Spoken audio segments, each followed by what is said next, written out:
আকাশে মেঘ দেখলেই মানুষের চোখে মুখে নেমে আসে আতঙ্ক। কারণ বৃষ্টি হলেই দেখা দেবে জলাবদ্ধতা, পড়তে হবে দুর্ভোগে। এমন আতঙ্ক নিয়েই দিন পার করেন রাঙামাটির বাঘাইছড়ির বাড়িবিন্দু এলাকার বাসিন্দারা। পাহাড়ি ঢল আর অতিবৃষ্টিতে প্রায়ই প্লাবিত হয় বিস্তীর্ণ এ জনপদ, যার অন্যতম কারণ কাচালং নদীর তীব্র নাব্যতা সংকট এবং স্থায়ী প্রতিরক্ষা বাঁধ না থাকা।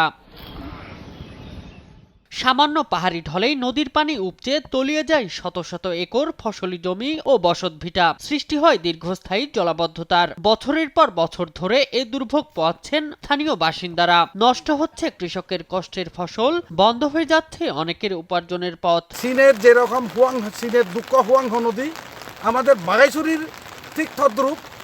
বাঘাইছড়ির দুঃখ হইল বাড়িন্দুকাদের এই বাঁধটা। বিগত সরকার এলো আর গেল, এই বাতের বিষয়ে অনেক কিছু কথা বলে যায়, আমাদেরকে আশ্বস্ত করে যায়, কিন্তু স্থায়ী কোনো একটা সমাধান আমরা এই যাবৎকালে পাই নাই। এই বার্তা যদি হয় আমরা ব্যবসায়ীরা উপকৃত হব। আমাদের ত্রাণের দরকার নাই, আমাদের দরকার স্থায়ীভাবে একটা সুস্থ এবং মজবুতভাবে বাঁধ নির্মাণ। বাড়িবিন্দুর হাজারো মানুষের প্রত্যাশা, আগামী বর্ষার আগেই যেন নির্মাণ করা হয় একটি টেকসই প্রতিরক্ষা বাঁধ। পাশাপাশি কাচালং নদী খননের মাধ্যমে স্থায়ীভাবে জলাবদ্ধতা নিরসনের দাবি জানান তারা। শামীম হোসেন, নিউজ ডেস্ক, দেশ টিভি।